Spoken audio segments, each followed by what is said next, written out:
Hello, hello, hello, and welcome back to yet another college football video. Man, this week four, or not, it's not even week four.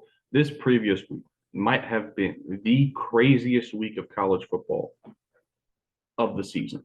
Some absolutely amazing games. I think there were like five ranked matchups this week, at least in my rankings. So, man, we got a lot to talk about. Let's get right into it, man. This is probably going to be the longest video of this series so far.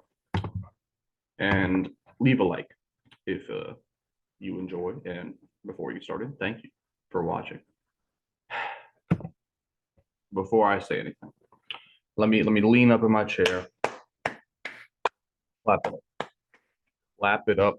Listen, in the 2 years that I've been doing this YouTube stuff, I have been a constant Alabama doubter. Last year I said they were not good enough to make the college football playoff. I said their roster was lackluster. Um, I didn't think they had enough receiver or running back talent, which was true. But Jalen Milroe balled out and they won a bunch of games. They beat Tennessee, they beat Ole Miss, they made the college football playoff, and they beat Georgia in the SEC championship game. And this year, after Nick Saban left, I said, come on, it's got to be over. I said they were a 9-win team, going to miss the playoffs, this and that. And then they beat my number one team in the country. Let's just talk about the game for a second. Georgia coming into the game, I don't think they had given up a touchdown in their last four games. Okay. And they give up like four touchdowns to Alabama in the first quarter. Uh, it was remarkable. I couldn't believe it. Carson Beck played the worst game of his career. I don't care what the stats say. I'm sure if you ask him, that was the worst game of his career. What did he throw? Three picks. He fumbled, and he should have thrown another pick six that was dropped. He was scared. The lights were too bright for him in the first half. That is a fact. Meanwhile, on the other hand, Jalen Milroe. Let me say this real quick. I've had some bad takes about Alabama. I was dead on the money when it comes to Jalen Milroe. Before last season even started, I said Jalen Milroe should be the starting quarterback. I was enraged when they benched him against USF. I supported him the entire way. And let's be honest here, there was a time when there were more Jalen Milroe haters than supporters. I've always been a supporter. And now the haters are really fucking quiet, aren't they? They're really quiet because Jalen Milroe just had the best game of his career. The interception that he threw, he hit his receiver on all 10 fingers. So that's not on him. Jalen Milroe played a flawless 100 out of 100 performance against Georgia. I don't even care that they slowed down in the second half. It does not matter. Jalen Milroe was flawless in this game. And I want him as a Seahawks fan. I want him on my team in the first round of next year's draft. He is now he has cemented himself as a first round pick in the next year's draft if he declares. Moving on though. Alabama gets off to an insane start. They're shutting down Georgia. They go into half with like what? I don't even know what the lead was, but it was massive. It was like a 34 to something 7. It was insane. And I told myself, I'm like, you know what? This game's probably over. Georgia's defense could not. They didn't come to play. Alabama was on one. This was the best performance I've ever seen from Alabama ever in the first half. And the second half comes around, and I give Georgia a chance. I'm like, all right, let's see. They come out of halftime. They got to be motivated, right? They can't move the ball. They do not score on their opening drive in the second half. I'm like, game's over. So I start fast forward. I had the game record. I got back from work. I watched the game. I fast forwarded. I'm like, you know what? I won't turn it off. I'll see if Georgia manages to pull this off. And as I start fast forwarding, and as I start watching, I'm like, wait a minute. Wait a minute. There's no way, right? There's no way this happens. And I see Georgia come all the way back and take the lead. And then I'm like, this is insane. This is the craziest game I've ever seen. And it comes down to Alabama after stalling out in the second half with all the chips in the middle of the table, having to pull something off. And Ryan Williams and Jalen Milroe, one play, 75-yard touchdown to take the lead and win the game. I told my friend who's a Georgia fan before the game, he's like, Alabama doesn't scare like Alabama doesn't have any players that are scary, or he said something along those lines. And I told him, I said, Ryan Williams is scary. Ryan Williams, listen, when I was talking about all these Alabama running backs and receivers that I didn't think were good enough, that was true. I didn't know about this guy. This guy didn't appear. This guy wasn't there when I was looking at the raw. I don't know where he came from. I think he's a 5-star, but I didn't know about this guy. Okay, when I was talking about how bad the receivers were. Ryan Williams. Did you know he was 17? Did you know he was 17? Did the announcers mention that? Yeah, Alabama. He looks like the next guy. Okay, it's been a while. Well, who was the last one? It was Jamison Williams. He wasn't even an actual Alabama recruit, right? He's the next guy. Ryan Williams. He is the next guy that will be a top 5, top 10 pick from Alabama, a receiver. It'll be a while, to be honest. They still won't have one from last year, the year before that, this year, next year. It'll be a while before they have a top 10 wide receiver pick, but he will be the next one, guaranteed. They ran the ball well. Defense, obviously, 4 takeaways, should have been 5, 3 sacks. And then Georgia had a chance at the end to take the lead back, but Alabama's defense came through. Amazing. They are my number 1 team in the country. I am going to stop doubting Alabama for as long as this channel continues to go on. I'm done with it. Kalen DeBoer, whatever. Amazing job, incredible job. Maybe they just own Georgia. They really do. Georgia's lost like 5 games the last 5-6 years, and I think all of them are to Alabama. So yeah, Alabama owns Georgia. I am forever done doubting Alabama on this channel. Georgia, let's talk about them for a second. How long was that section I was just talking about? That's actually crazy. I was talking about Alabama for a while just now. Georgia, their defense didn't come to play. This was the worst coaching job I've seen out of Kirby Smart ever in the first half. Carson Beck, he got exposed. His draft stock just plummeted. The strengths that we thought existed on this Georgia team got completely exposed against Alabama. Their top quarterback, best quarterback in the country, looked afraid, looked startled, looked rattled. Their defense, legendary Georgia defense, Kirby Smart, looked like they didn't know how to play football in the first half. But they did pull it back, and I am convinced now. I am convinced that the game we watched on Saturday was the 2 best teams in the country going toe to toe. I believe that. I do believe that. Maybe I could be wrong. I know in the AP poll, and I understand the AP poll probably has Georgia dropped down to like 5, 6. I don't know.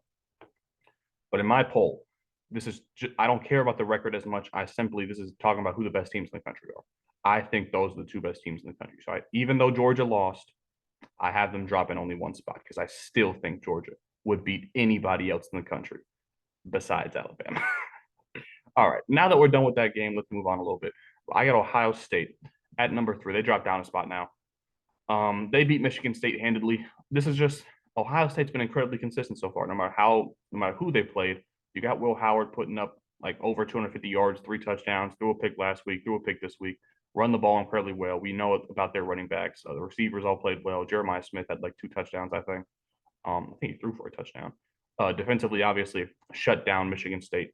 4 sacks, 3 takeaways. This was good. I don't know if this was their first Big Ten game, but if it was, they opened up in style. Okay, this was a very good win. And if we're looking at Ohio State, their whole season kind of comes down to whether or not they can beat Oregon, right? Because I think the Michigan game at this point is a foregone conclusion. I'm not, Michigan's look terrible. So if they don't beat Michigan, I think everybody will be shocked. And so it's Oregon, and I guess Penn State you could throw in there, but yeah, I think they play Oregon now in like a week or 2. So please circle that game on your calendar. That will be absolutely massive. And if they win that game, I will not mind bumping them above Georgia. Next up, we have Texas. They blew out Mississippi State. Like I said, though, Mississippi State, the worst team in the SEC, in my opinion. I'm trying to think who has Texas really beat? Because I think we all come to a consensus that Michigan, the environment was tough, the condition of the win was tough, but I don't think Michigan honestly is that good of an opponent. Like I don't even consider Michigan a top 10, top 12 win for Texas. So who have they really played? They played Colorado State, UL Monroe, Mississippi State, whoever they played last week. It's like I'm just can I get a real win? How do they look against Oklahoma? Even though Oklahoma is not very good, how do they look against? That's what I'm really waiting for Texas. Now listen, Arch Manning. Can we talk about? Listen, I'm not a Quinn Ewers hater. I'm a Quinn Ewers doubter. Who looks more impressive, Arch Manning or Quinn Ewers? I mean, let's be honest. Has Quinn Ewers ever put up these type of numbers? I know he has, but it's like He's way more experienced than Arch Manning. Why does Arch Manning look more comfortable and more explosive than Quinn Ewers? I don't know. I don't know. The run game was going well. I think Jaden Blue fumbled like twice. The receiving core looks fine. Isaiah Bond looks like a number one receiver. Defense, the Texas defense has been what's most impressive to me this season. They have looked absolutely shut down so far throughout 5 games. But Texas, I'm just waiting, man.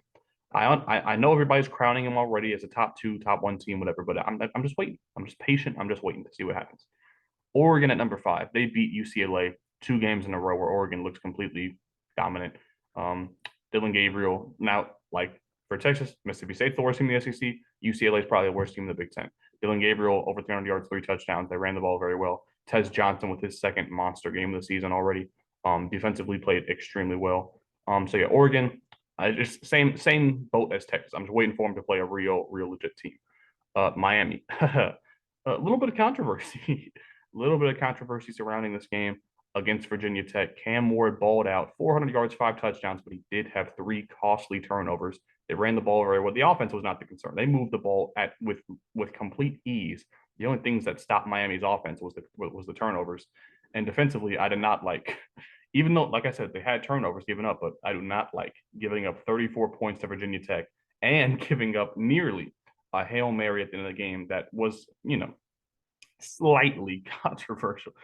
It was insane. I've never seen I've never seen like that type of a finish where the players thought they had it, the fans started celebrating, then the refs came in, ruled it a touchdown, then they took 15 minutes to review it, overturned it. I'm actually not mad at the call. The ball was clearly moving, like when the receiver was going down. So I'm not mad at the call whatsoever. But yeah, Miami way too close for comfort if you're Miami here. This may have been their worst game of the season. Hopefully, if you're a Miami fan, that's what you're hoping for. But yeah, we'll see if they can win their next game more decisively than this. Number 7, I got Tennessee. They played a bye week, or they didn't play anybody. They had a bye week, so unfortunately for them. Now, this is the thing, right? If they would have played like a really good game against a good opponent, then you could have made the case that they should have jumped up to number 5 in my rankings. But unfortunately, bye week, they didn't get a chance to go out and prove themselves. Nico has not been that impressive to me. And I say that because it's like the run game is so impressive. And Dylan Sampson is a Heisman contender, in my opinion. And the defense is amazing. But Nico, he's just too young, in my opinion, right now. He's just too young. I don't think he'll be able to handle that pressure in a big game. The 2 biggest games they played, NC State and Oklahoma, he has not looked great. So yeah, that's my biggest concern for Tennessee is the quarterback play. Everything else, though, I'm completely confident in. They're a great team. Missouri bye week as well. Back-to-back home games, I think, against Boston College and Vanderbilt. Very concerning performances for Missouri. I am worried. I'm now especially worried about that Alabama game. That could go very bad for them. But the run game's going well. Defensively, I think they've played fine, except for Vanderbilt. Um, Brady Cook, I want to see him do more. I want to see this. I want to see this passing game really go to the next level. They have a great group of receivers. I thought Brady Cook was better than this. I mean, I'm waiting to see them kind of break out of that early season shell. Hopefully, coming out of the bye week, hopefully they'll address their problems and they'll figure out what went wrong and they'll look better moving forward. Ole Miss, this one hurt, man. This one hurt bad. Ole Miss loses at home. They were my number 3 team in the country. They lose at home to Kentucky, who, by the way, Kentucky got blown out against South Carolina, embarrassed by South Carolina. Oh man, this shit literally had me like on the verge of depression right here. Jackson Dart, he didn't play his best game. He got sacked a lot. They abandoned the run game. Did Ole Miss? I don't know why. It just, I just don't know. It's like Ole Miss was trying to be too cute for their own good. It's like every position had to be 10 seconds per play. Like it's just I don't understand. They their defense played amazing. Defense 5 sacks. But their offense just could not move the ball for some reason. Even though Trey Harris had a big game, it's like offensively, every time they try to do something, it was just a dumb sack or a penalty or something that held them back. It's like they just couldn't get going this game. Even I'm sure they outgained Kentucky like 2-1 probably in terms of yards, but it's like I don't get it, man. And the final possession for Kentucky, I think there was like a 60-yard bomb on the left sideline. My concerns for Ole Miss preseason was their secondary and their offensive line, and both of those reared their ugly heads in this game. It was terrible, man. Kentucky or Ole Miss's secondary looks very bad, and their offensive line played bad today. It was unfortunate, man. Ole Miss, I still have hope that they could win 10 games, but their ceiling just went from 12 game undefeated regular season to 10-2 sneak into the playoffs. So yeah, it just sucks, man. And I'm now a little more confident that Lane Kiffin could be taking that Florida job because you look at Ole Miss, you got Jackson Dart leaving, Trey Harris leaving, most of these other receivers leaving, Antoine Wells leaving. It's like Lane Kiffin of Florida might make a little more sense now. Next up, we got Penn State. They beat Illinois, number 18 ranked Illinois. It was a close game at home. It was the whiteout game. Their defense came to play. Their defense won in this game against Illinois. 7 sacks, 2 takeaways. They ran the ball incredibly well. And this is the Drew Waller. We saw big game Drew Waller here. He didn't play bad. He played fine, but he's just one of those guys. He was JJ McCarthy maxing this game, getting carried by his defense in this run game because that's what happened in this game. That's Big Ten football for you. Average quarterbacks getting carried by great run games and great defenses. That's exactly what happened in this game. They ran it over twice as much as they threw it. Um, yeah, they got a good win. They got a good win. I thought Illinois was very good. I thought they played good this game too. It's just their defense was not as good as Penn State's defense. Their offense was not as good as Penn State's offense. Simple as that. So a good one for Penn State, their best win of the season, but they still are not as good as any of my top 9 teams. That is a fact. Number 11, Notre Dame. Notre Dame has climbed their way all the way back up here. They got their big win against Louisville. They struggled to run the ball though. But this is the thing: they struggled to run the ball, but Riley Leonard still did his thing. This is where they needed him, right? This is where they needed Riley Leonard to actually step up and be a star quarterback. For the first time this season, we've seen him actually play like a star quarterback. So he had his best game of the season, I think, just because of all those criteria right there. Jeremiah Love had 2 big touchdowns defensively. They made the plays they needed to. 3 sacks, 3 takeaways. I think it was a close game. Don't get me wrong. This is a very evenly matched game. I think if this was in Louisville, we'd probably see a different result, but Notre Dame was at home this one, and they got the job done. So got to give credit where credit's due. They do look like a different team than the one that showed up the first 2 weeks of the season. So I do think Notre Dame is going to finish the season 11-1. I think this is their toughest game all season, Louisville. I think they are going to finish 11-1 and sneak into the playoffs like a 9-10 seed, something like that. So shout out to Notre Dame. I guess they have to beat USC, but I'm not too worried about that game for Notre Dame. Next up, we got Clemson. Clemson, another team. Both of these teams, after terrible starts, sneak their way back up. Clemson, for 3 games in a row, has been a dominant offense, which I did not think would ever happen. But Cade Klubnik has been undeniably has been playing at a Heisman level for the last 3 games, and he's missed like 3 or 4 quarters of that stretch. Like he's had to sit out because they're winning by so much. Maybe even like 4 or 5 quarters actually. They run the ball well. Phil Maffa is a big time player. They still don't have a really star or stud receiver, but everybody's getting involved with Cade Klubnik throwing the ball. Defensively, they look great. 4 sacks, 3 takeaways. Clemson just looks like I don't know what happened after the Georgia game, but Dabo Swinney's coaching like his career is on the line. And Clemson, this is the best 3-game stretch I've seen from Clemson football since I started paying attention to college football. They have looked amazing these last 3 weeks. They haven't played anybody. They played App State, NC State, and Stanford. We'll see what happens if they play. Well, they still don't play any. I think they play Florida State coming. I mean, come on. Florida State's one of the worst teams in the country. I expect them to run through Florida State as well. But yeah, I don't know. They can't control their schedule. They're just beating who's coming in front of them, and I'm very impressed by it so far. Next up, Louisville. Listen, like I said, I thought this was an incredibly close game. Tyler Show played very well. They ran the ball well. Ja'Cory Brooks had 2 touchdowns. A really good touchdown against Benjamin Morris. I'm really happy for Ja'Cory Brooks coming and balling out in Louisville now. But Colin Lacey, a very important fact, Colin Lacey came back from his broken collarbone already and way faster than I thought he would. He had an impact this game. He played well. Defensively, I thought 2 takeaways. You did your job there against Notre Dame. I don't know. Like I said earlier, if this was in Louisville, I think it's a different result. I think they pull this out, but it was a close.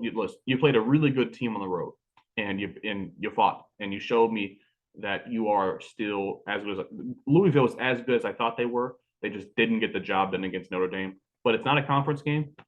Louisville still, I think, is the second best team in the ACC, right behind Clemson. Oh, I have them right behind Clemson. I hope they play this. I hope Clemson and Louisville play this year to determine who will get beat by Miami in the ACC championship game. But yeah, Louisville is still a very good team. I still am confident in them, and we'll see how they bounce back next week. Michigan. Michigan's such a fucking joke, bro. Even the games that are just layup, even the games where they're dominating, They find a way to make their dominant wins not impressive. They were up like 20 to nothing at halftime or something like that. They dominated Minnesota in the first half. And then out of nowhere in the fourth quarter, they just themselves, they wet the bed, and they let Minnesota come all the way back and make it a close game at the end. Michigan, we're 5 games in, and Michigan has not had an impressive win. You got Fresno State in week one, embarrassing offensive performance. That's way closer than it should be. You got Arkansas State. They let Arkansas State come back on them in the fourth quarter and make it a close game. USC at home, you let them move the ball at will, turnovers. It was just embarrassing by Michigan against USC. And then this week it's Minnesota, 4 wins, but you could be 0-5. It's insane how bad Michigan has looked so far. The worst 4-1 team I've ever seen. But I don't know why I have them this high. Their defense is just really good. But I mean, they gave up 24. I don't know. I don't know about Michigan. All I know is that they're ass. That's all I know about Michigan. Moving on, Oklahoma. Auburn needs to, yeah. Auburn needs to get rid of Hugh Freeze. He is not the answer. Peyton, it's funny. It's funny. Peyton Thorne actually had like the best game of his Auburn career, and it still didn't matter. They lost to Oklahoma's backup. Oklahoma had to go on the road with their backup quarterback coming into the year and their top 5 receivers out. Only 6 players touched the ball on Oklahoma's offense. That's how depleted they were. Only 6 players touched the ball, and most of them were backups. And Auburn still found a way to lose. They threw a pick 6 at the end of the game. Defensively, had 4 sacks. Oklahoma, I mean, they had less than 300 yards of offense. Still beat Auburn on the road. Not an impressive win really for Oklahoma, but I mean, it is what it is. I'm not going to drop them for beating Auburn on the road. Auburn, on the other hand, it's so funny. Auburn fans were convinced before the season started they were in a like 9-10 wins, a long dark horse to make the playoffs. Like they were convinced that they were a good team. And all I had to say was Peyton Thorne. That's all I had to say. And the funny thing is, he played well, and they still lose. That just goes to show how terrible Auburn is, how bad of a coaching job has been going on. And Hugh Freeze has to go. Hugh Freeze absolutely needs to get gone out of Auburn. That is a terrible job that he's done so far. He needs to go. Next up, we got Kansas State. I told you guys what happens with these Big 12 teams. They suffer a random loss to a random school. Kansas State got blown out by BYU, and next game they turn around and blow out Oklahoma State. I told you that's what happens with these Big 12 teams. Kansas State, they dominated Oklahoma State. And here's the impressive thing. I have not been a hater. I have been a pump the brakes on Avery Johnson, the quarterback. Everybody was crowning him as a top whatever quarterback after like 2 or 3 games last year. I'm like, slow down. Let's see what happens. He played the worst game of his career last week against BYU, and he came out with the best game of his career, in my opinion, against Oklahoma State. I'm impressed by that. I like that from Avery Johnson. They ran the ball down Oklahoma State's throat. DJ Giddens is still the best player on this team. Let's not get him mistaken here. He is still the best player on Kansas State's roster. Defensively, got 3 takeaways. They played a great game. They played a great game at home against Oklahoma State, and I have to bump them back up now. A lot of movement in this poll, but Kansas State, they look really good. And I don't know if they're the best team in the Big 12. I have no idea who the best team in the Big 12 is. I don't think there's a single Big 12 team that has a shot in hell at winning a playoff game unless they get matched up with the G5 team. But yeah, Kansas State, they did a good job. They did a good job this week. I'm happy for them. Next, we got Arizona. Arizona lost to Kansas State bad, so I cannot put them above Kansas State. But they had a really impressive win going on the road and beating Utah. That's why I didn't drop Arizona out of my rankings, because I knew that they could still beat a lot of these other Big 12 teams, including Utah. So they go on the road, they beat Utah without. We'll get to why Cam Rising, all that shit. We'll get to that later. But Noah Fifita, I think he played well. And they won this game, by the way, without McMillan having a big time performance. Would you believe that their best defensive performance of the season came against Utah? Who would have thought? On the road. But they didn't even need McMillan this game. They ran the ball very well on Utah, which is incredibly impressive. I thought Arizona's run game looked like really good so far in early in the season. But defensively, 2 takeaways, 3 sacks. They had like 3 or 4 like red zone stands against Utah. Arizona has impressed me. They do. I don't know if I'm gonna call them the best offense in the Big 12, because Kansas State has looked really good at times. But Arizona, man, Fifita as a young quarterback has been impressive to me. They run the ball really, really well. They have the best receiver, arguably in college football, in McMillan. So I don't know, man. I think they're one of those teams where they could beat anybody. They could be anybody in the Big 12. I think they play Colorado. I think they play Canada. I don't know if they play UCF, but it's like they could have some big time offensive performances still to come in this season. So we'll see. Keep an eye on Arizona. We might see a rematch between them and Kansas State in the Big 12 championship game. Utah, yeah, man. What's interesting because this is the thing, right? Last week before the Oklahoma State game, I heard Utah fans saying Cam Rising, he's going to be back. He's going to play this game. Before this game, I heard Utah fans, yeah, Cam Rising, he's going to come back. He's going to play this game. It is so interesting to me. Utah fans are now turning. They're turning on Cam Rising, and I don't blame them. Cam Rising, I think he cut his finger like 3 weeks ago in a game, and he now has missed back to back huge Big 12 games against top teams. I think Utah fans, they've completely turned on Cam. They want him off the roster. They want Cam Rising gone. They want his NIL money taken back. They have completely turned on Cam Rising, which is crazy. But Cam Rising has done it to himself. Cam Rising is just stealing money from Utah. He's edging them every game. Will I come back? Will I play? Will I play? Nah, I'm not gonna play. He's stealing money from Utah. They want him gone, and I don't blame him. Isaac Wilson, the freshman quarterback, it's tough, man. He played a solid game, but he struggled heavily in the second half, threw 2 picks. Arizona has a pretty good secondary. They couldn't really run the ball this game, so he didn't have much help. Dorian Singer, by the way, I'm really happy that he has bounced back. I liked him a lot at Arizona, and now he's putting together a really good season at Utah. But yeah, Utah, man, it's just my whole point is without Cam Rising, I don't think this is a very good team, and that point has been proven. They looked bad last week against Oklahoma State, even though they won, and they looked really bad this game, and they lost. So yeah, Utah without Cam Rising, even with Cam, let's not pretend like he looked great against Baylor or anything like that. Like Utah is just not a very good team. So they now dropped to 18 for me, and I really doubt that they're going to get back into my top 15 the rest of the year. Moving on, we got Illinois at 19. They lost a road game to a really good team. So how far do I really drop them for that? I decided to not drop them by much. Luke Altmaier, he didn't play well, but I don't think he played too bad. They could not run the ball. He had no help from his run game. Defensively, I thought they played fine until the very end. But yeah, Illinois. There's not really much to say about this. How many teams in the country would go and win a whiteout game at Penn State? Like I don't know if maybe you could count that on one or two hands. You know what I'm saying? Illinois, obviously, I don't think they were ever going to win this game, but I thought they didn't play terribly, so I'm not going to drop them too much. They stay at 19 for me. Nebraska coming up next. I couldn't put them above Illinois, obviously, because they lost at home to Illinois, but they beat Purdue kind of not really convincing. I think it was like 0-0 at halftime. But second half, they came out, they ran the ball very well. Dylan Raiola played fine, not great. Defensively, really shut down Purdue. I was impressed by the Nebraska defense. Yeah, Nebraska looks really good. I think 9 wins is the number for Nebraska. If you're looking at the over under, I think they played Penn State and Ohio State, if I'm not mistaken. So I think 9 wins is very achievable. I think at worst, you're looking at an 8-win season. And even if Nebraska goes 8-4, the fans should be very happy. The fans should be throwing a parade because Matt Rhule has definitely come in and changed this franchise undebatably. And they're set up very well for the future with Rayola at quarterback. Number 21, we got Rutgers. Had a very impressive win against Washington. My number 17 team. Listen, this is the thing, right? I probably was overrating Washington, but you could see why. Washington, I'm not, it's going to sound weird. Washington should be 50 or 5-0. They really should be.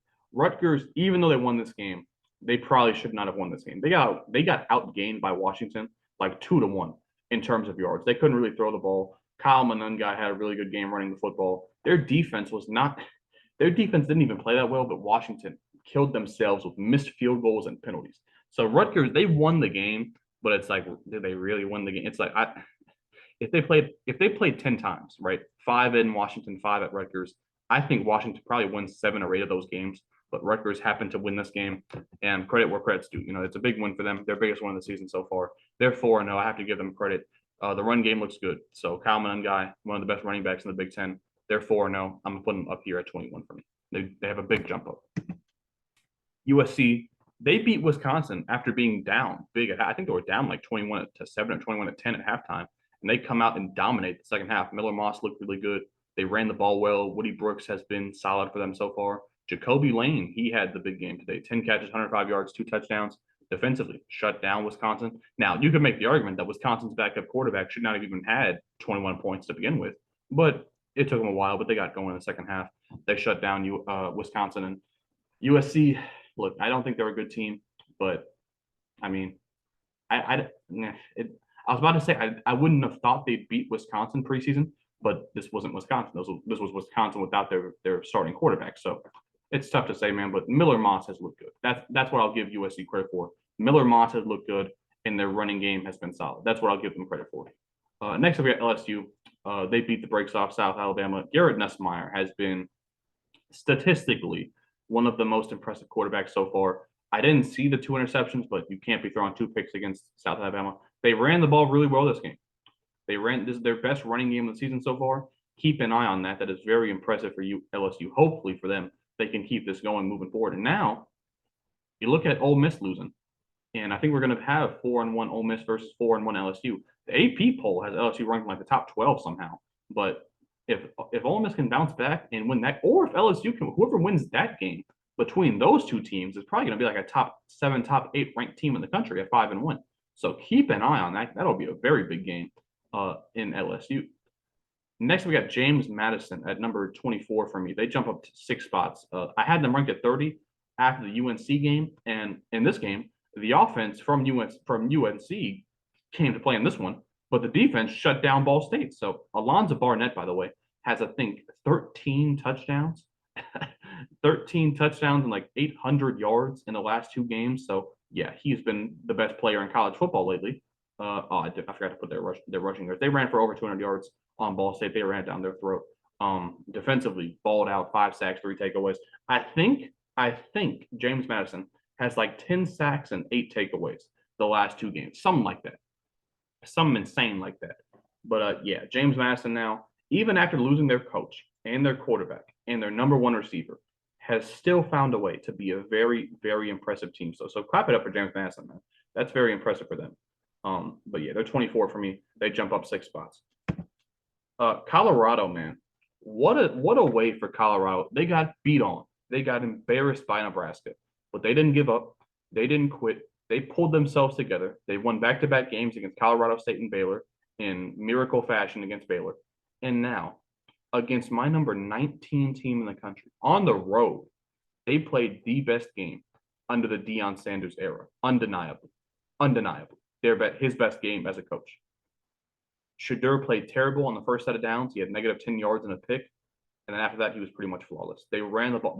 Colorado can run the ball now, guys.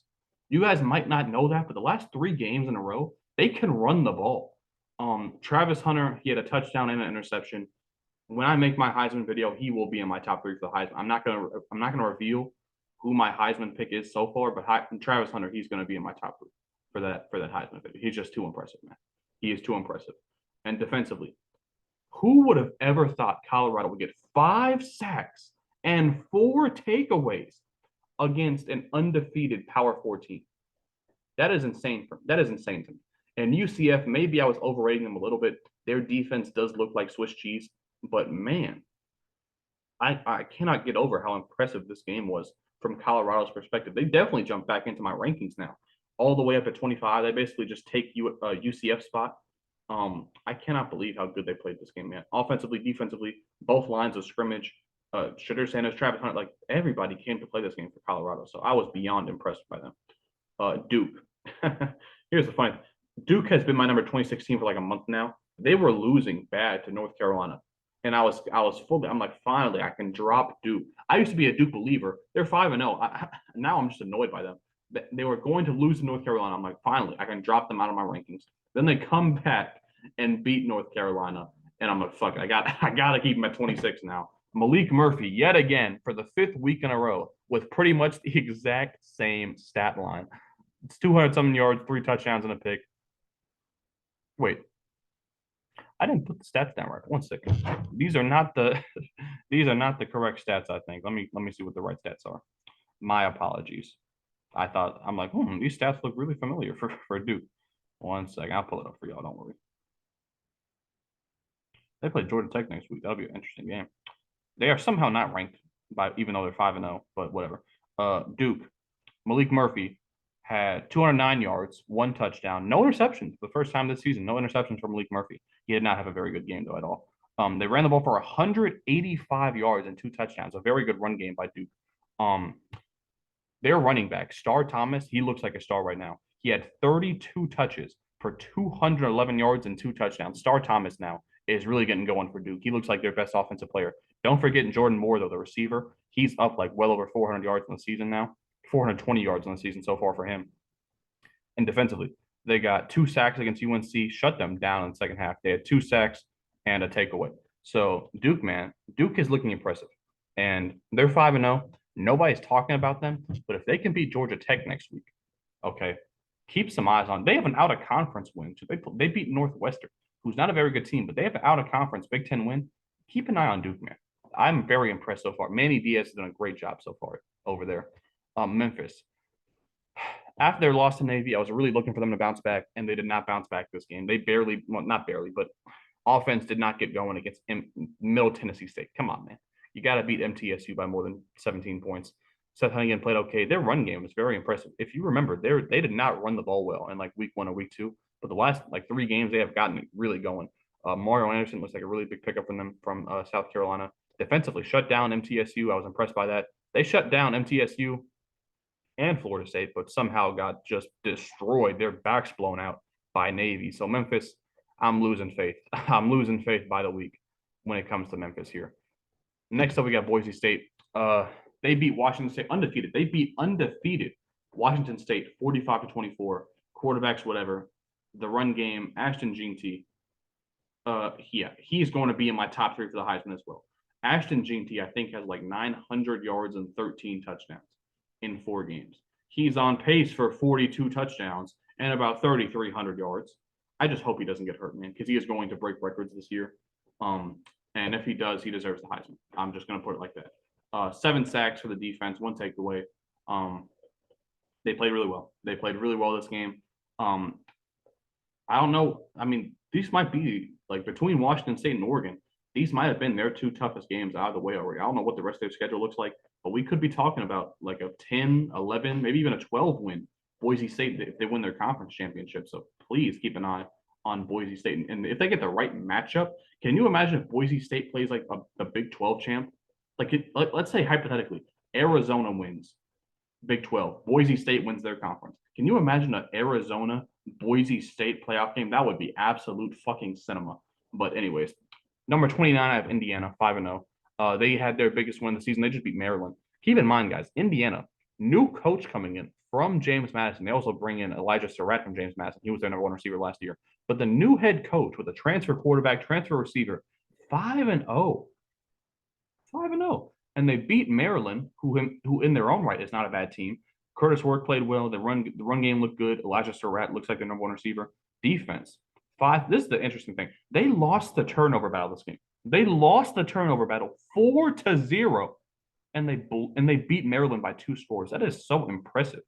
Not impressive in terms of they turning it over 4 times is not impressive, but winning a game against a Big Ten team by double digits where you lose the turnover battle 4-0. I don't know how they pulled that off, but a great game from Indiana. They're 5-0 now. I don't know who they play next week, but man, Indiana, what an amazing start from the new head coach, getting them up to 5-0. And then Navy, I should have ranked them last week after the Memphis win, but now they blew out UAB as well. Blake Horvath, in his last 2 games, I believe, has had 700 yards and 9 touchdowns. I think in his last 2 games. That is incredible from the Navy quarterback. Obviously, we know how good they run the game. They had 0 sacks allowed, 0 turnovers. They just play safe, good football. And defensively, they've had 3 sacks, 2 takeaways. I like Navy, man. And by the way, Navy and Army are both undefeated. That game at the end of the year could be to determine a 10-win season. Like that could be a massive game for Navy and Army. And I think are both these teams in the AAC, they could be playing for a conference championship. They might be able to sneak into the playoff. Navy and Army, please keep an eye, man. Please keep an eye on these 2 teams. These are the teams that drop in the rankings. I already talked about all these teams. They played teams who are now in my rankings. Washington, they beat themselves. 4 missed scoring opportunities for Washington. Denzel Boston is playing really well right now. So is Will Rogers. Washington's a good team, man. They run the ball really well. Jonah Coleman, Denzel Boston, the receiver. They're a good team, bro. But they just beat themselves, man. Too many stupid mistakes. UCF, yeah. KJ Jefferson did not have 698 yards. I didn't update these stats, unfortunately. That's my bad. But yeah, They played bad. That's all. That's all you need to know. UCF played really bad.